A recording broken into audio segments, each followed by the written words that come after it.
Sosok Nicolin Padjo, biarawati tewas akibat Gunung Lewotobi meletus, diterjang bongkahan batu besar.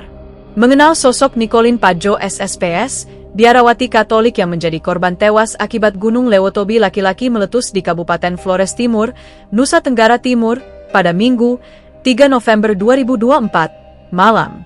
Semasa hidupnya, Nicolin menjabat sebagai pemimpin komunitas SSPS Hokeng. Nyawa Suster Nicolin tak tertolong karena diterjang batu besar. Sr. Marieta sangat berduka atas meninggalnya pemimpin komunitas biara SSPS Hokeng, Sr. Nicolin Padjo SSPS. Pemimpin biara Asrama Putra St. Arnoldus Jansen di Boru, Sr. Marieta SSPS mengungkapkan, Sr. Nicolin adalah sosok pemimpin yang sangat memperhatikan anggota komunitasnya. Beliau itu sangat baik sekali, dan sangat memperhatikan kami anggota komunitas, hal-hal yang kurang selalu ia bantu benahi, tuturnya. Pertemuan terakhir Sr. Marieta dan Sr. Nicolin terjadi pada hari Sabtu lalu.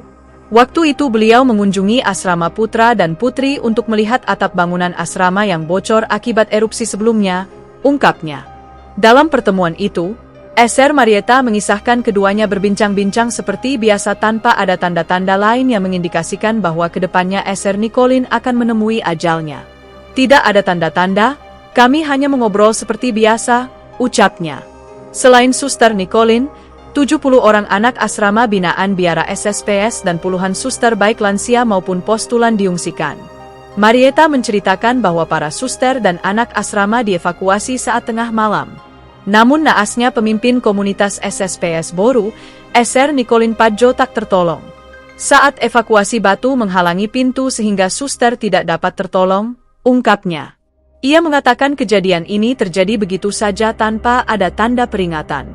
Kami tidak sangka akan terjadi karena beberapa hari ini kan intensitas erupsi menurun sehingga kami pun pikir aman-aman saja, tahu-taunya tadi malam dia meletus, ceritanya.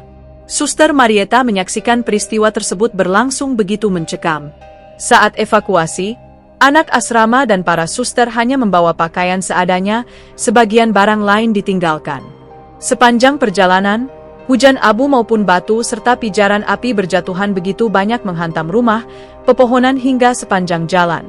Sebagian anak-anak bahkan terkena batu namun untungnya kondisi mereka baik-baik saja. Api pun terlihat berkobar di mana-mana, teriakan histeris hingga pekikan menggelegar beriringan dengan bunyi letusan dan hujan abu yang menjamur. Para suster dan asrama dievakuasi menggunakan mobil yang dibawa dari Kuapante. Download Tribun X sekarang, menghadirkan lokal menjadi Indonesia.